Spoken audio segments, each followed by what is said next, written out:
હાલ દોસ્તો મજામાં. આપણે સામાજિક વિજ્ઞાનની અંદર પાઠ બીજો દિલ્હી સલ્તનત તેમાં ગુલામ વંશ વિશે વાત કરી હતી. આજે આપણે ખલજી વંશ વિશે ભણવાનું છે. ઈસવીસન 1290થી ઈસવીસન 1320 એ દરમિયાન ખલજી વંશનું શાસન દિલ્હીની ગાદી ઉપર હતું. જલાલુદ્દીન ખલજીથી ખલજી વંશના શાસનની શરૂઆત થઈ. એટલે ખલજી વંશનું સ્થાપન કરનાર જલાલુદ્દીન ખલજી હતા. જલાલુદ્દીનના 6 વર્ષના શાસન બાદ દિલ્હીની ગાદીએ મહત્વાકાંક્ષી સુલતાન અલાઉદ્દીન આવ્યો. તેણે ઉત્તર ભારત, ગુજરાત અને દક્ષિણ ભારત ઉપર વિજય પ્રાપ્ત કરી સામ્રાજ્યનો વિસ્તાર કર્યો હતો. દિલ્હીમાં સ્થાયી સેનાની શરૂઆત કરી. તેણે સૈન્યના ઘોડા અને સૈનિકોની વિશિષ્ટ ઓળખ માટે દાગ અને ચહેરા પદ્ધતિની શરૂઆત કરી હતી. આ ઉપરાંત ભાવ નિયમન, બજાર નિયંત્રણ, સંગ્રહખોરી નિયમન જેવી વહીવટી સુધારા પણ અલાઉદ્દીન ખલજીએ કર્યા હતા. અલાઉદ્દીન ખલજીના અવસાન બાદ રાજ્યમાં અંધાધૂંધીનું વાતાવરણ રહ્યું. ખલજી રાજવંશનો અંત આણી દિલ્હીની ગાદીએ તુગલક શાસનની શરૂઆત કરનાર ગિયાસુદ્દીન તુગલક હતો. એટલે ગુલામ વંશ પછી ખલજી વંશ અને ખલજી વંશ પછી તુગલક વંશની શરૂઆત થઈ.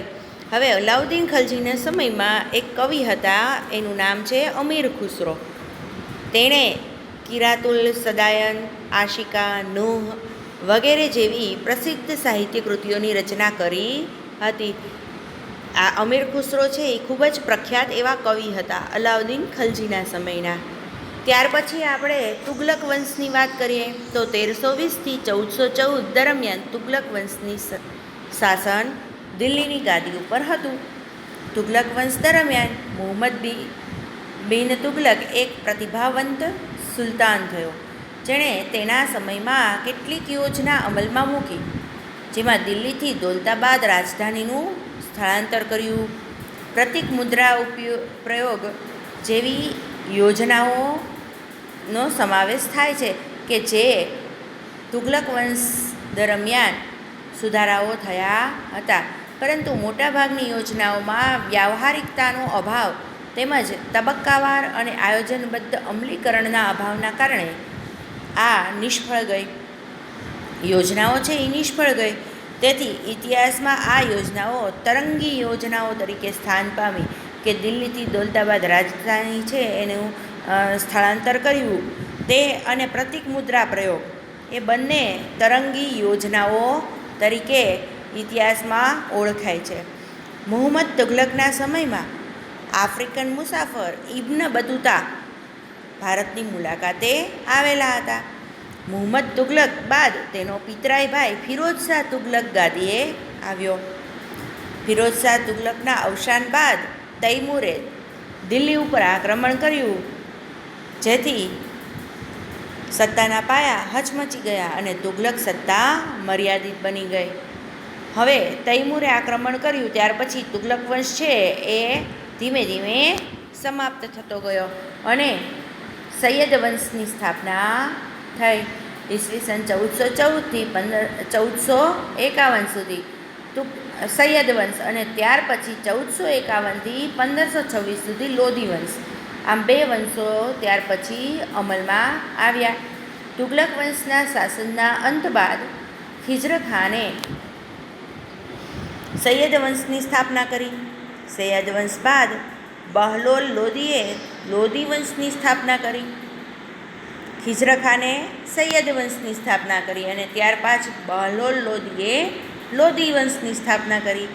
બહલોલ લોદી સલ્તનતનો પ્રથમ અફઘાન શાસક હતો. લોદી વંશનો અંતિમ બાદશાહ, જો યાદ રાખજો, લોદી વંશનો અંતિમ બાદશાહ ઇબ્રાહિમ લોદી હતો. ઈસવીસન 1526માં બાબર સામે પાણીપતના પ્રથમ યુદ્ધમાં તેનો પરાજય થયો અને સલ્તનત યુગનો અંત આવ્યો અને મુઘલ શાસનની શરૂઆત થઈ ગઈ. આ થઈ દિલ્હી સલ્તનતની અંતની વાત કે દિલ્હી સલ્તનત છે એમાં દિલ્હીની ગાદી ઉપર જે મુસલમાન શાસકો આવ્યા અફઘાનિસ્તાન આજુબાજુથી તેને આપણે દિલ્હી સલ્તનત તરીકે ઓળખીએ છીએ. અને દિલ્હી સલ્તનત પછી મુઘલો જ્યારે શાસન કરવા આવ્યા ત્યારે મુઘલ શાસનની શરૂઆત થઈ જાય છે. એમાં સૌથી છેલ્લો વંશ હતો લોધી વંશ. આપણે આ વંશોની વાત કરી. હવે એની રાજ્ય વ્યવસ્થા કેવી હતી? તો ઈસવીસન 13મી સદીમાં સ્થપાયેલ દિલ્હી સલ્તનત ભારતમાં રાજ્ય શાસનની દૃષ્ટિએ વિશિષ્ટ હતું. દિલ્હી સલ્તનત શાસનના કેન્દ્રમાં સુલતાન હતો. સુલતાનની સત્તા સર્વોપરી ગણાતી. દિલ્હી સલ્તનત વખતે સુલતાન છે એની પાસે બધી જ સત્તાઓ હતી. કેન્દ્રમાં પણ સુલતાન રહેતા અને સર્વોપરી સત્તા પણ સુલતાનની ગણાતી. જે સર્વોચ્ચ સેનાપતિ, કારોબારીનો સર્વોચ્ચ અધિકારી, વડો અને સર્વોપરી ન્યાયાધીશ પણ હતો. સુલતાનને મદદ કરવા એક મંત્રીમંડળ હતું. મંત્રીમંડળના મંત્રીઓ અને અધિકારીઓની નિમણૂક સુલતાન પોતે કરતો. સલ્તનત શાસન વ્યવસ્થા કેન્દ્રીય, પ્રાંતિક અને સ્થાનિક એમ 3 વિભાગમાં વહેંચાયેલી હતી. જો સલ્તનત કાળની જે શાસન વ્યવસ્થા છે એ 3 વિભાગમાં વહેંચાયેલી હતી. પહેલો વિભાગ કેન્દ્રીય શાસન, બીજો પ્રાંતીય શાસન અને ત્રીજું સ્થાનિક શાસન. હવે કેન્દ્રીય શાસનમાં શું આવે તો કે સુલતાન પછી મંત્રીમંડળ મુખ્ય હતું. સુલતાનનો પ્રધાનમંત્રી એ વજીર કહેવાતો, જે વહીવટી તંત્રનો વડો હતો. સુલતાન પછી શું આવે? મંત્રીમંડળ. અને પ્રધાનમંત્રી છે જે સુલતાનનો એને વજીર કહેવામાં આવતું. એ વહીવટી તંત્રનો વડો હતો. આ ઉપરાંત મંત્રીમંડળમાં સેના વિભાગ, પત્ર વ્યવહાર વિભાગ, ધર્મ વિભાગ, વિદેશ વિભાગ, ગુપ્તચર વિભાગ વગેરે વિભાગોનો સમાવેશ થતો. આમ થોડા ઘણા અંશે આધુનિક મંત્રીમંડળ જેવી વ્યવસ્થા તે સમયે જોવા મળે છે. હવે જાણવા જેવું છે કે અલાઉદ્દીન ખલજીના સમયમાં સરકારી તંત્ર પૂરતી ટપાલ વ્યવસ્થા અસ્તિત્વમાં આવી હતી. ખેપિયાઓ શાહી હુકમો અને સંદેશાઓ લઈ જતા. ખેપિયાઓ જે એક જગ્યાએથી બીજી જગ્યાએ જતા.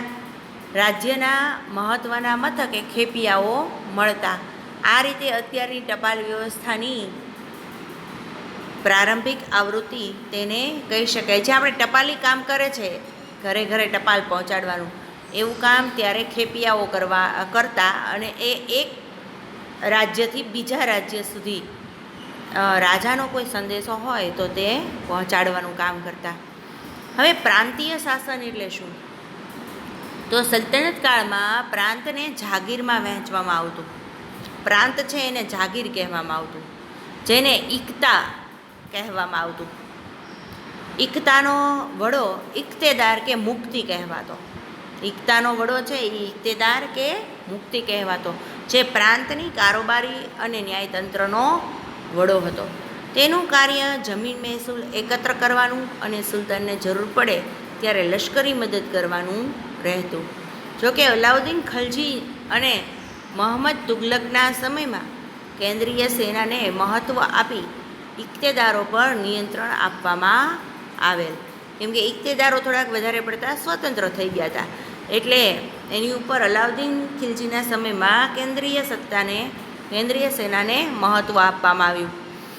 હવે સ્થાનિક શાસન. તો પ્રાંત પછીના એકમને જિલ્લા અને તાલુકામાં વહેંચવામાં આવતા, જેને અનુક્રમે જિલ્લાને શીક અને તાલુકાને પરગણા કહેવામાં આવતા. ગામનો વહીવટી મુખી કે મુકદ્દમ કરતો, તેને પરવારી અને કારકુન મદદ કરતા. ગામનો વહીવટ છે એ મુખી કે મુકદ્દમ કરતો હતો, અને તેને કોણ મદદ કરતા? તો કે પરવારી અને કારકુન.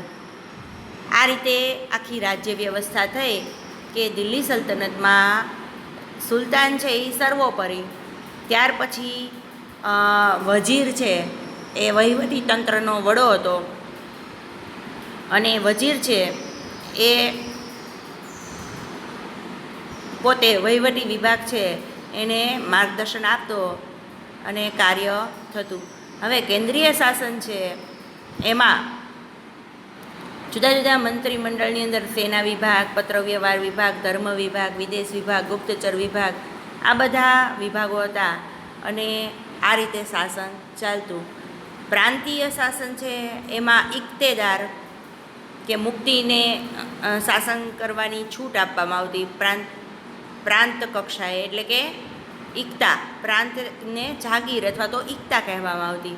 પણ તેઓ વધારે પડતા છૂટછાટ લેવા લાગ્યા એટલે કેન્દ્રને એને શાસન કેન્દ્રના અંડરમાં એને લેવું પડ્યું હતું. સ્થાનિક શાસન છે એમાં વહીવટ મુખી કે મુકદ્દમ કરતા અને એને મદદ પરવારી અને કારકુન કરતા. જિલ્લાને શીક કહેવામાં આવતું અને તાલુકાને પરગણા કહેવામાં આવતું. આ થયું આપણું રાજ્ય વ્યવસ્થાની વાત, બરાબર. તો દિલ્હી સલ્તનત છે એમાં સૌપ્રથમ ગુલામ વંશ, પછી ખલજી વંશ, તુગલક વંશ, સૈયદ વંશ અને લોધી વંશ, આ 5 વંશો છે એની આજે વાત કરી અને એની રાજ્ય વ્યવસ્થાની આપણે વાત કરી. તો બાળકો રાજ્ય વ્યવસ્થા વિશે ટૂંક નોંધ લખજો. આવજો.